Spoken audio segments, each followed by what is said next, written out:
Harper Jones with Bow Tiger, and you're watching Saturdays with Harper. Now, as I was doing my spring cleaning, I'm still kind of in the middle of it, I came across an idea for a subject for the video blog I wanted to share with you guys, and it has nothing to do with cleaning, don't worry, it's just something that I noticed while I was cleaning, and it was protecting my toddler against electrical shock. Now, I know this isn't the most popular subject or something that you'd really think about on a daily basis, but if you have ever experienced electrical shock or had somebody in your family that experienced it, you know that it can be extremely detrimental and it can also cause death very, very easily. So this is something that is very, very important, and we want to make sure that along with fire safety, water safety, that we also make sure that we understand how to protect our children against electrical shock in the home.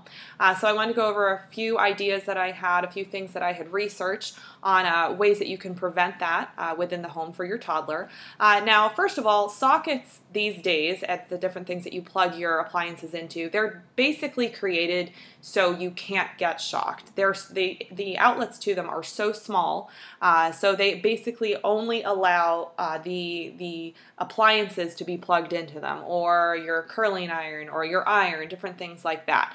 So to think that a toddler is going to be able to get anything in there, including even a fork into one of those, it's not really likely that that's going to happen. But of course, we want to make sure that we do still try to protect our children as much as possible, because even though it's not likely to happen, that doesn't mean that it can't happen. So the first thing that you want to do is make sure that you use the safety plugs for any of the outlets that you're not using. If there isn't something plugged into the outlet, use those little plastic plugs to push them in there. They're baby-proof, toddler-proof, and this will make it less enticing for your child even to try to mess with these things. And if they do attempt it, this is sort of a barrier between them and electrical shock. So that's the first thing that you want to do.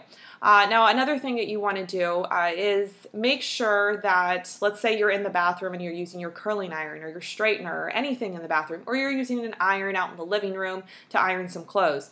When you're done with the item, you want to unplug it, put a safety back into that plug, and you want to make sure that that hot item is up and away from your child, not somewhere where they can grab the cord and pull it down and get burned by that item itself. I've had the experience of burning myself with a curling iron, and I know it hurts really, really bad.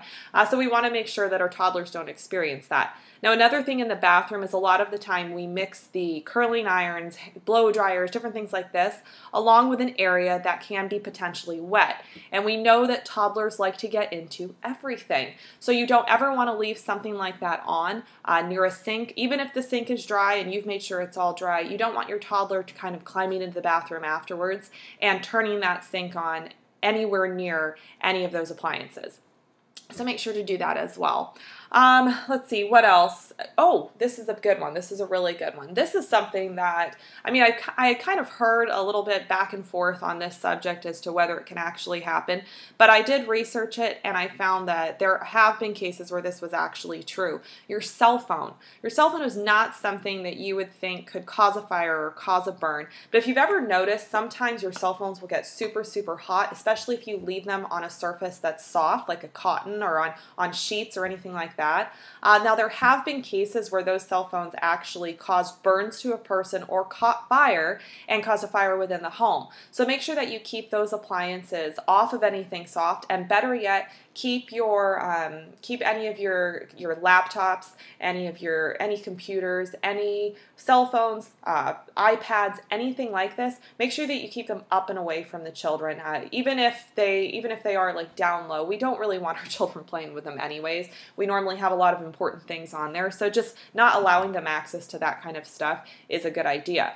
Now, the other thing with things like iPads and cell phones, I know that sometimes we do decide to use them to distract our child. Maybe we're in the car and they're watching a movie, or maybe they're at home and we're letting them play an Einstein's game. There's lots of good educational activities available for kids on tablets, iPads, iPhones, smartphones in general, but you want to make sure that you never mix that with one of the other things that your toddler nearly always has with them. And what is that?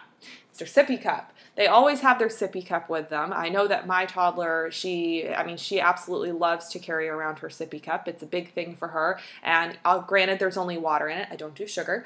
Those sippy cups are supposed to actually be spill-free, spill-proof. It's not going to spill on anything, so no worries, right? Well, they're not always spill-proof. Most of the time they're spill-proof, but there is that rare occasion where they can spill. We don't want any electrical component mixing with whatever we have in that sippy cup. So make sure that you don't allow sippy cups around your toddlers when they're also maybe playing with your phone or playing with your iPad, etc. The best way for your home in general to make sure that it is safe for your toddler is just to do a safety check maybe once or twice a year. Look out for things like lamps. A lot of the times they have those long cords that we run behind the couch or behind a table. Make sure that those are not visible to your child. They can in no way pull them. There's nothing frayed on the wires, and they can't have access to the actual outlet that the lamps are plugged into. And the same thing goes for appliances in your home, like your blender, toaster, all of those type of things. Of course, we keep them high up. They're not typically within toddlers' reach. But one thing that you can do to make sure that there is no cause of fire is unplug those things at night. They do not need to be plugged in overnight or really when they're not in use. Those are kind of elective appliances, so you don't have to keep those things plugged in all the time, and it's keeping your home safer if you don't. Now, of course, your fridge, microwave, oven, things like that, those appliances were designed to be plugged in 24 hours a day, 7 days a week, so no worries on those. And then again, yeah, just make sure that you keep everything up and out of the way as much as possible, because that's the best way to keep your toddler safe. Now guys, if you are watching this video on Facebook or YouTube, I'd ask that you please go check out the rest of our blogs, our video blogs on bowtiger.com. And of course, we'll be back next week with some new safety tips. Have a great day. Thanks.